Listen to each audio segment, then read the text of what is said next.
All right, hi guys. I hope that you guys are doing well. I hope that you are getting outside and still being able to manage your work and not going too crazy. But we are back with our readings and we are on chapter 10. We had finished chapter 9 called The Writing on the Wall, which gave us a lot of kind of new information, a little bit more characters, a little bit more plot development. We had some more details come in and also some more mysteries. So we also had some questions that were left unanswered. So remember that everybody showed up to the writing on the wall and they knew, they kind of found out what happened to Mrs. Norris, and Mrs. Norris had been petrified, which basically means she's just frozen like stone. Okay, so she turns really hard and she's frozen, so she's not dead.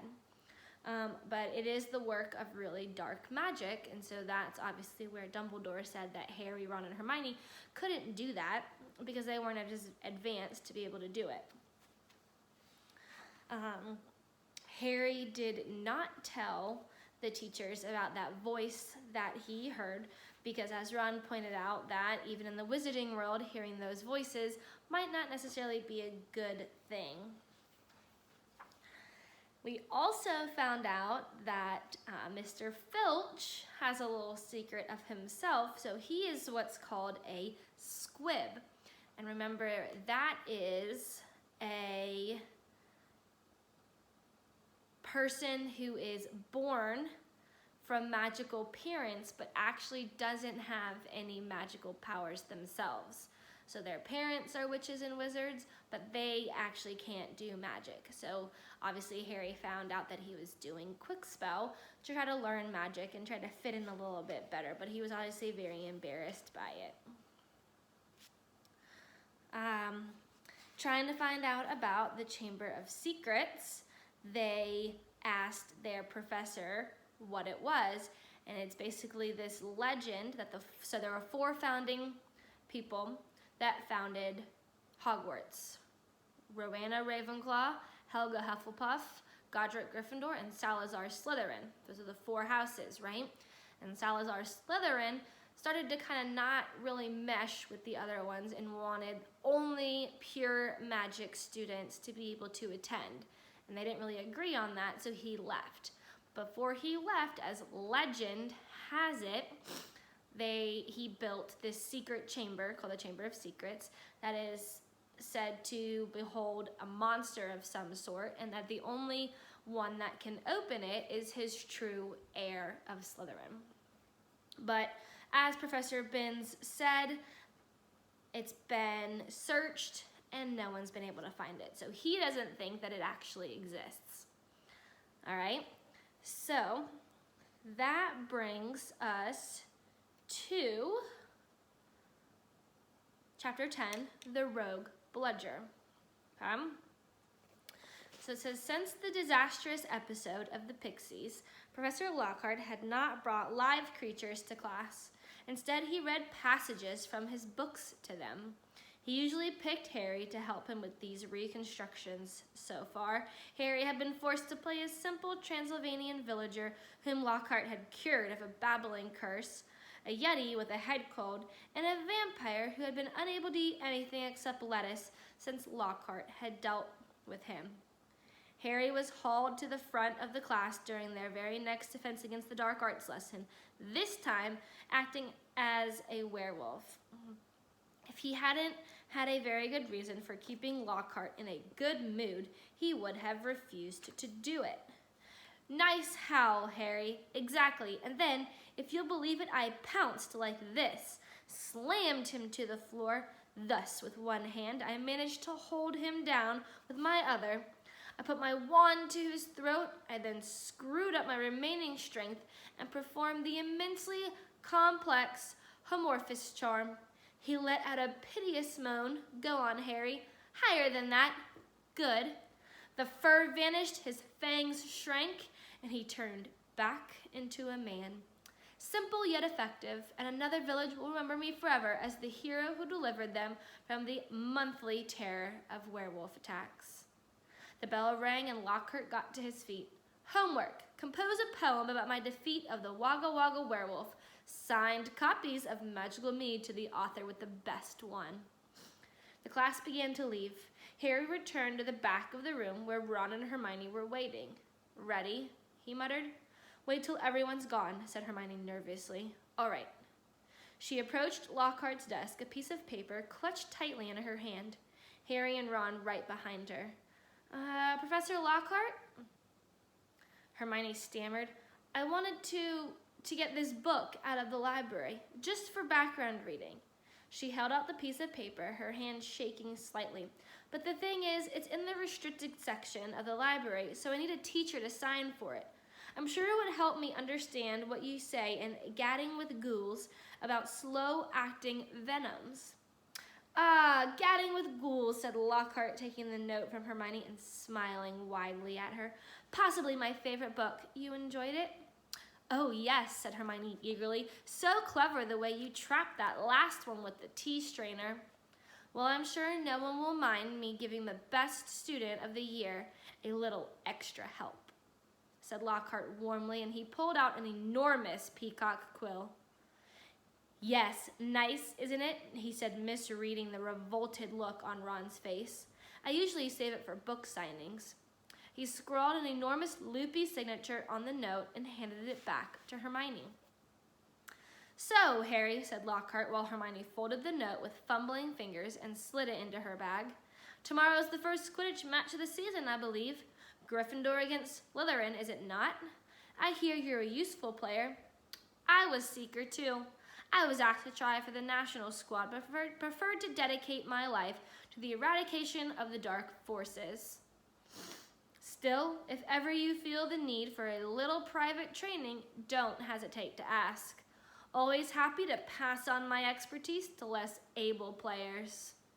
Harry made an indistinct noise in his throat and then hurried off after Ron and Hermione. I don't believe it, he said as the three of them examined the signature on the note. He didn't even look at the book we wanted. That's because he's a brainless git, said Ron. But who cares? We've got what we needed. He is not a brainless git, said Hermione shrilly as they half ran toward the library. Just because he said you were the best student of the year. They dropped their voices as they entered the muffled stillness of the library. Madame Pince, the librarian, was a thin, irritable woman who looked like an underfed vulture. Moste potente potions, she repeated suspiciously, trying to take the note from Hermione, but Hermione wouldn't let go. I was wondering if I could keep it, she said breathlessly. Oh, come on, said Ron, wrenching it from her grasp and thrusting it at Madame Pince. We'll get you another autograph. Lockhart will sign anything if it stands still long enough. Madame Pince held the note up to the light as though determined to detect a forgery, but it passed the test. She stalked away between the lofty shelves and returned several minutes later carrying a large and moldy-looking book. Hermione put it carefully into her bag and they left, trying not to walk too quickly or look too guilty. 5 minutes later, they were barricaded in Moaning Myrtle's out-of-order bathroom once again. Hermione had overridden Ron's objections by pointing out that it was the last place anyone in their right minds would go, so they were guaranteed some privacy. Moaning Myrtle was crying noisily in her stall, but they were ignoring her, and she them. Hermione opened Moste Potente potions carefully, and the three of them bent over the damp, spotted pages. It was clear from a glance why it belonged in the restricted section. Some of the potions had effects almost too gruesome to think about, and there were some very unpleasant illustrations, which included a man who seemed to have been turned inside out and a witch sprouting several extra pair of arms out of her head. Here it is, said Hermione excitedly as she found the page headed The Polyjuice Potion. It was decorated with drawing of people halfway through transforming into other people. Harry secretly hoped the artist had imagined the look of immense pain on their faces. This is the most complicated potion I've ever seen, said Hermione as they scanned the racecipe. Lacewing flies, Leeches, fluxweed, and knotgrass, she murmured, running her fingers down the list of ingredients. Well, these are easy enough. They're in the student store cupboard. We can help ourselves. Oh, look, powdered horn of a bicorn. Don't know where we're gonna get that. Shredded skin of a boom slang. That'll be tricky too. And of course, a bit of whoever we want to change into. Excuse me? Said Ron sharply. What do you mean a bit of whoever we want to change into? I'm not drinking anything with crab's toenails in it. Hermione continued as though she hadn't heard him. We don't have to worry about that yet, though, because we add those bits last. Ron turned speechless to Harry, who had another worry. Do you realize how much we're going to have to steal, Hermione? Shredded skin of a boom slang? That's definitely not in the student's cupboard. What are we going to do, break into Snape's private stores? I don't know if this is a good idea. Hermione shut the book with a snap. Well, if you two are going to chicken out, fine, she said. There were bright pink patches on her cheeks, and her eyes were brighter than usual. I don't want to break the rules, you know. I think threatening Muggleborns is far worse than brewing up a difficult potion. But if you don't want to find out if it's Malfoy, I'll go straight to Madame Pince now and hand the book back in. Never thought I'd see the day when you'd be persuading us to break rules, said Ron. All right, we'll do it. But not toenails, okay? How long will it take to make anyway? Said Harry as Hermione, looking happier, opened the book again. Well, since the fluxweed got to be picked at the full moon and the lace wings have got to be stewed for 21 days, I'd say it'd be ready in about a month if we can get all of the ingredients. A month? Said Ron. Malfoy could have attacked half the Muggleborns in the school by then. But Hermione's eyes narrowed dangerously again, and he added swiftly. But it's the best plan we've got, so full steam ahead, I say. However, while Hermione was checking the coast was clear for them to leave the bathroom, Ron muttered to Harry, It'll be a lot less hassle if you can just knock Malfoy off his broom tomorrow. Harry woke early Saturday morning and lay for a while thinking about the coming Quidditch match. He was nervous, mainly at the thought of what Wood would say if Gryffindor lost, but also at the idea of facing a team mounted on the fastest racing brooms gold could buy. He had never wanted to beat Slytherin so badly. After half an hour of lying there with his insides churning, he got up, dressed, and went down to breakfast early, where he found the rest of the Gryffindor team huddled at the long, empty table, all looking uptight and not speaking much.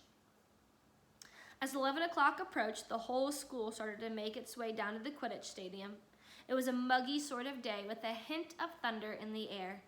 Ron and Hermione came hurrying over to wish Harry good luck as he entered the locker rooms. The team pulled on their scarlet Gryffindor robes, then sat down to listen to Wood's usual pre-match pep talk.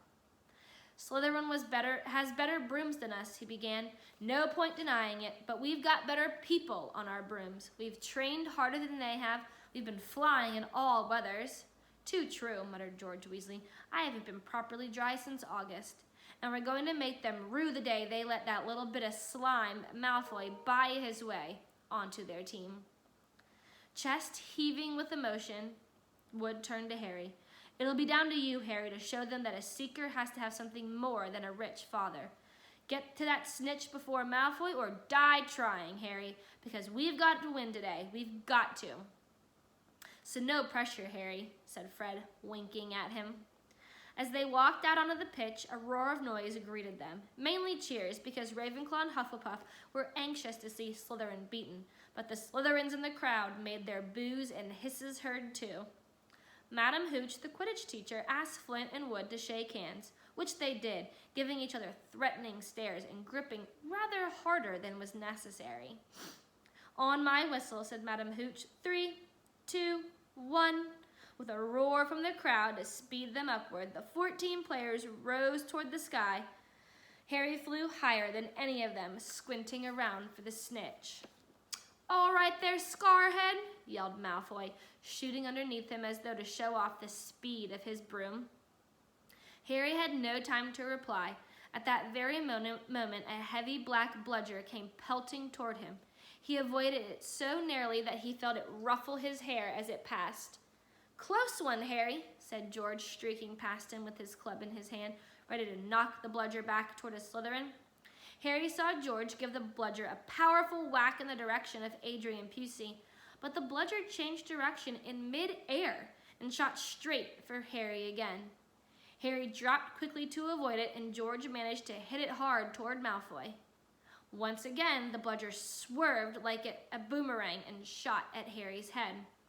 Harry put on a burst of speed and zoomed toward the other end of the pitch. He could hear the bludger whistling along behind him. What was going on? Bludgers never concentrated on one player like this. It was their job to try and unseat as many people as possible. Fred Weasley was waiting for the bludger at the other end. Harry ducked as Fred swung at the bludger with all his might. The bludger was knocked off course. Gotcha, yelled Fred happily, but he was wrong, as though it was magnetically attracted to Harry. The bludger pelted after him once more, and Harry was forced to fly off at full speed. It started to rain. Harry felt heavy drops fall onto his face, splattering onto his glasses.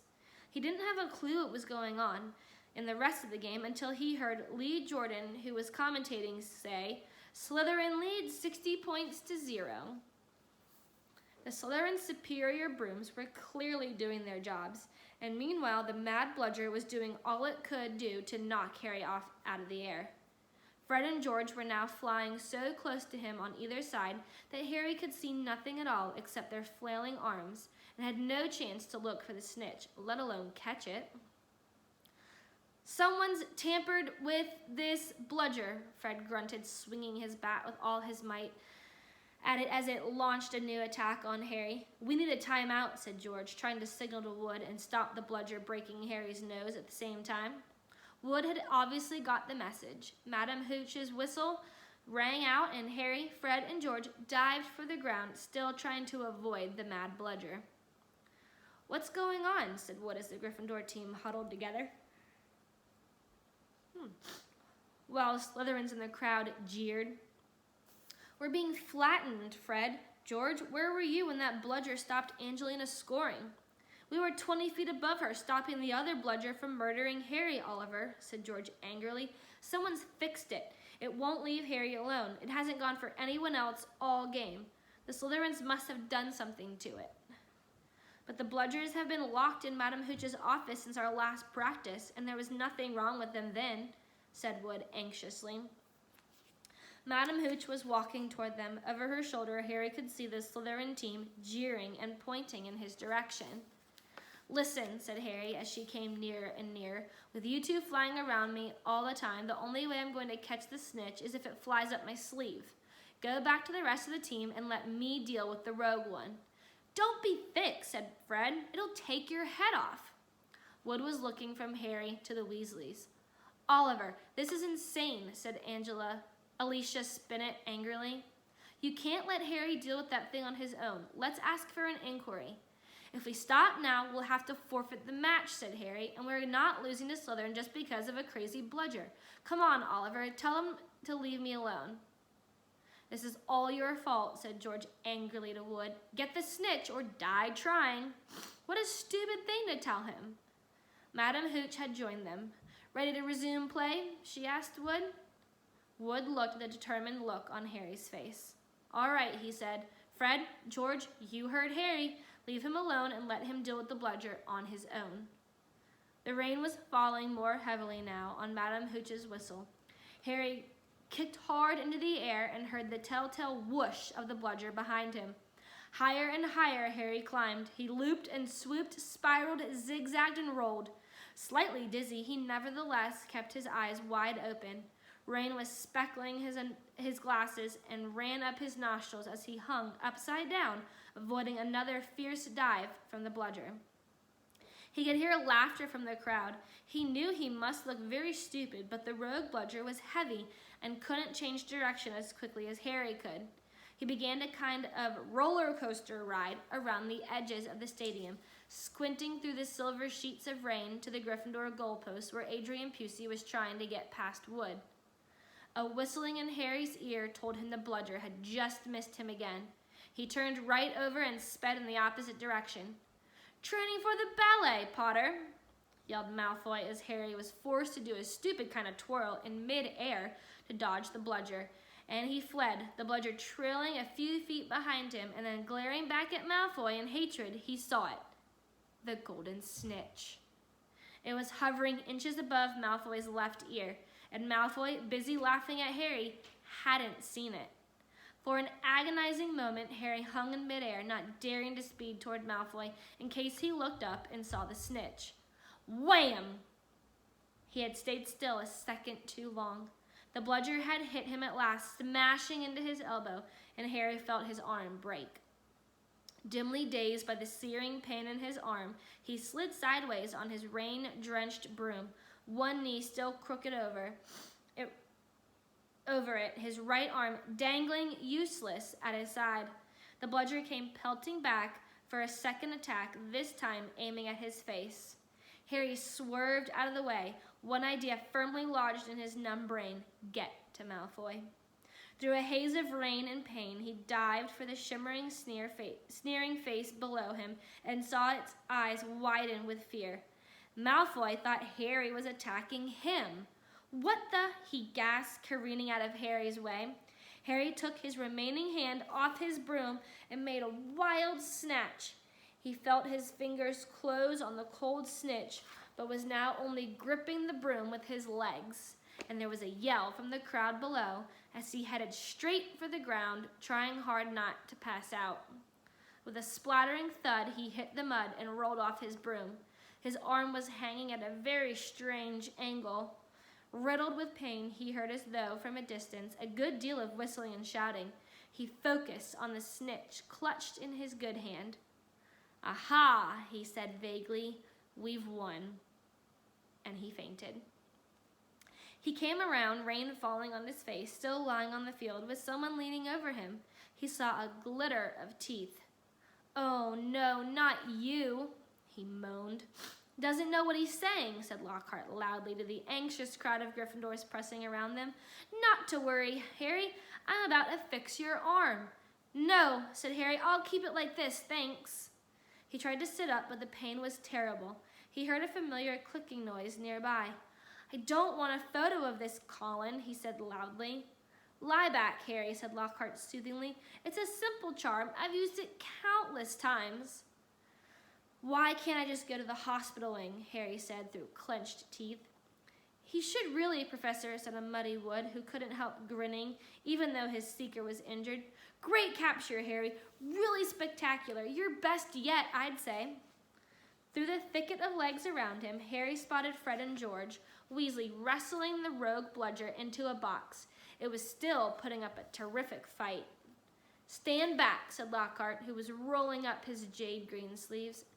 No, don't, said Harry weakly, but Lockhart was twirling his wand and a second later had directed it straight at Harry's arm. A strange and unpleasant sensation started at Harry's shoulder and spread all the way down to his fingertips. It felt as though his arm was being deflated. He didn't dare look at what was happening. He had shut his eyes, his face turned away from his arm, but his worst fears were realized as the people above him gasped and Colin Creevey began clicking away madly. His arm didn't hurt anymore, nor did it feel remotely like an arm. Ah, said Lockhart, yes, well, that can happen sometimes, but the point is the bones are no longer broken. That's the thing to bear in mind. So Harry, just toddle up to the hospital wing.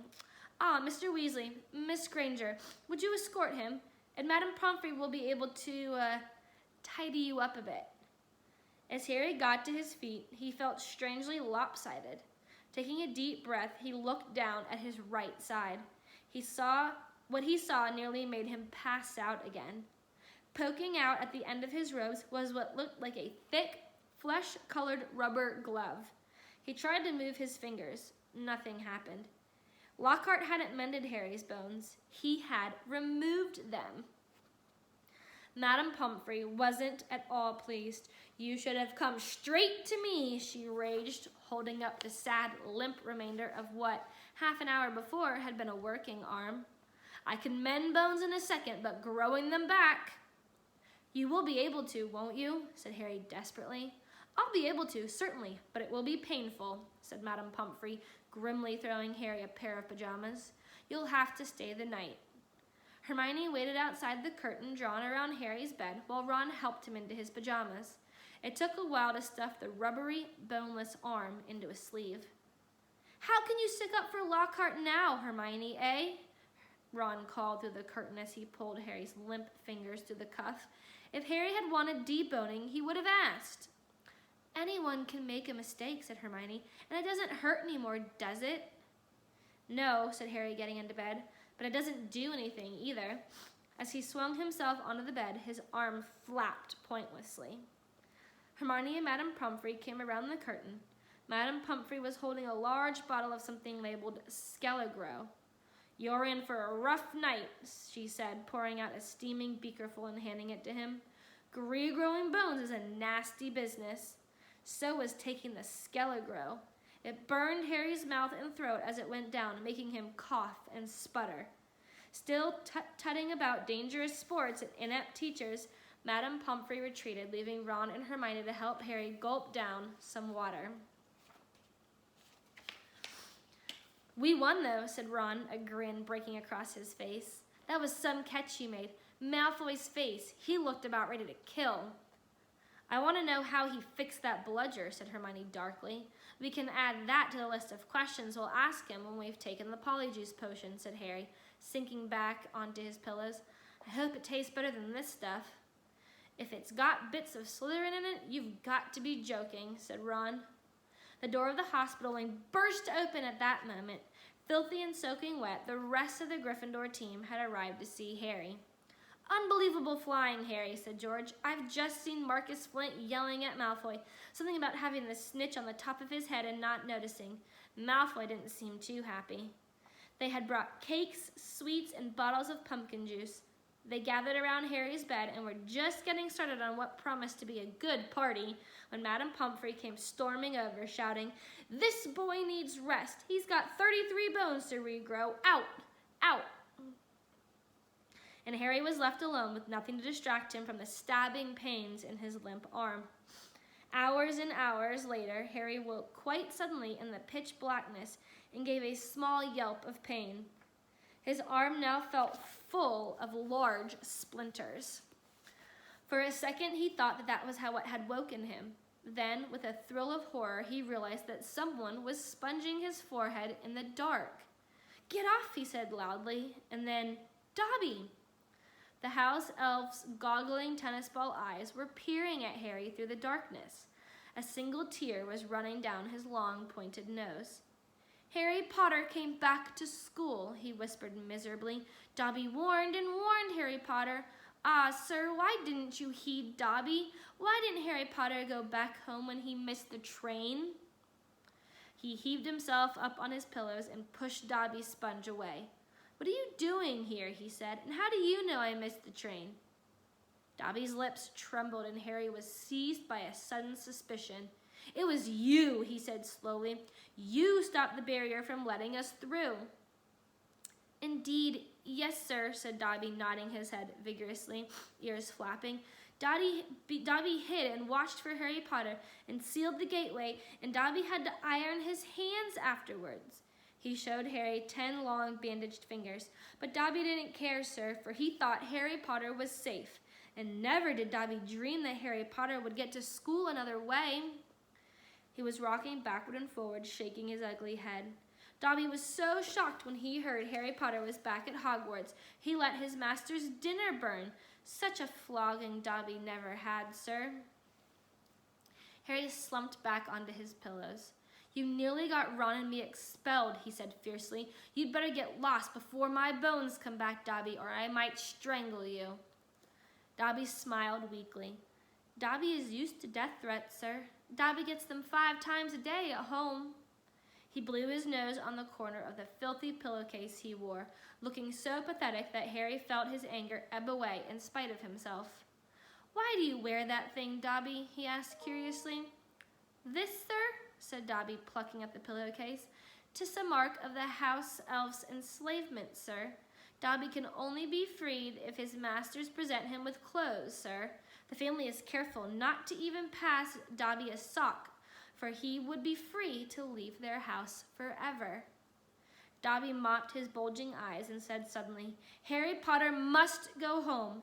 Dobby thought his bludger would be enough to make— "Your bludger?" said Harry, anger rising once more. "What do you mean, your bludger? You made that bludger try and kill me?" "Not kill you, sir, never kill you," said Dobby, shocked. "Dobby wants to save Harry Potter's life. Better sent home grievously injured than remain here, sir. Dobby only wanted Harry Potter hurt enough to be sent home." "Oh, is that all?" said Harry angrily. "I don't suppose you're going to tell me why you wanted me sent home in pieces." "Ah, if Harry Potter only knew," Dobby groaned, more tears dripping onto his ragged pillowcase. "If he knew what he means to us, to the low-key, the enslaved, we dregs of the magical world. Dobby remembers how it was when he who must not be named was at the height of his powers, sir. We house elves were treated like vermin, sir. Of course, Dobby is still treated like that, sir," he admitted, drying his face on the pillowcase. "But mostly life has improved for my kind since you triumphed over he who must not be named. Harry Potter survived and the Dark Lord's power was broken. And it was a new dawn, sir, and Harry Potter shone like a beacon of hope for those of us who had thought the dark days would never end. And now at Hogwarts, terrible things are to happen, or perhaps happening already, and Dobby cannot let Harry Potter stay here now that history is about to repeat itself. Now that the Chamber of Secrets is open once more." Dobby froze, horror-struck, then grabbed Harry's water jug from his bedside table and cracked it over his own head, toppling out of sight. A second later, he crawled back into bed, cross-eyed, muttering, "Bad Dobby, very bad Dobby." "So there is a Chamber of Secrets," Harry whispered. "And did you say it's been opened before? Tell me, Dobby." He seized the elf's bony wrist as Dobby's hand inched toward the water jug. "But I'm not Muggle-born. How can I be in danger from the chamber?" "Ah, sir, ask no more of poor Dobby," stammered the elf, his eyes huge in the dark. "Dark deeds are planned in this place. Harry Potter must not be here when they happen. Go home, Harry Potter, go home. Harry Potter must not meddle in this, sir. It's too dangerous." "Who is it, Dobby?" Harry said, keeping a firm hold on Dobby's wrist to stop him from hitting himself with the water jug again. "Who's opened it? Who opened it last time?" "Dobby can't, sir, Dobby can't. Dobby mustn't tell," squealed the elf. "Go home, Harry Potter, go home." "I'm not going anywhere," Harry said fiercely. "One of my best friends is Muggle-born. She'll be first in line if the chamber really has been opened." "Harry Potter risks his own life for his friends," moaned Dobby in a kind of miserable ecstasy. "So noble, so valiant. And he must save himself. He must. Harry Potter must not—" Dobby froze suddenly, his bat ears quivering. Harry heard it too. There were footsteps coming down the passageway outside. "Dobby must go," breathed the elf, terrified. There was a loud crack, and Harry's fist was suddenly clenched into thin air. He slumped back into bed, his eyes on the dark doorway to the hospital wings as the footsteps drew near. Next moment, Dumbledore was backing into the dormitory, wearing a long, woolly dressing gown and a nightcap. He was carrying one end of what looked like a statue.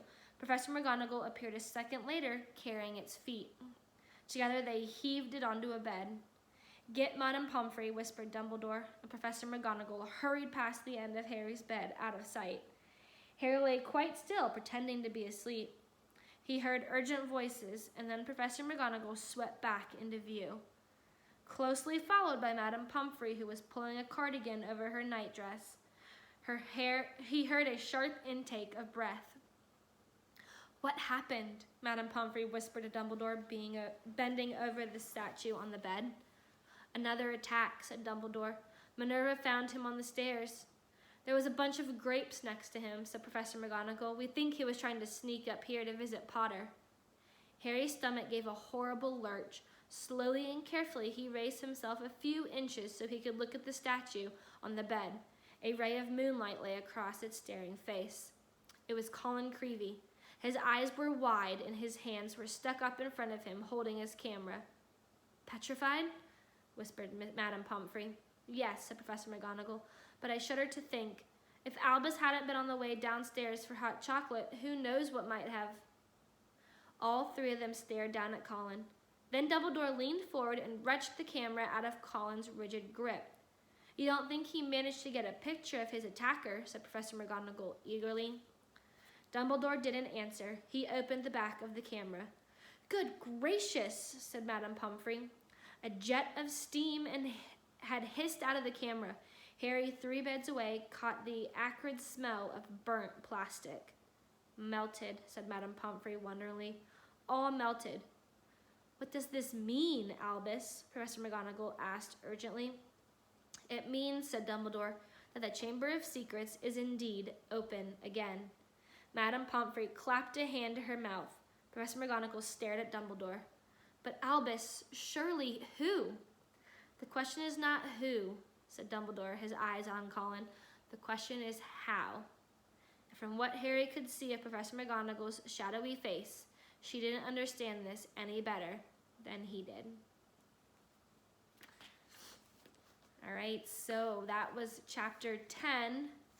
So that brings us to next time. We'll be at chapter 11, the Dueling Club. So I hope you all are enjoying it so far. We have some twists and turns now, about halfway through the book. So I will see you next time. Bye, guys.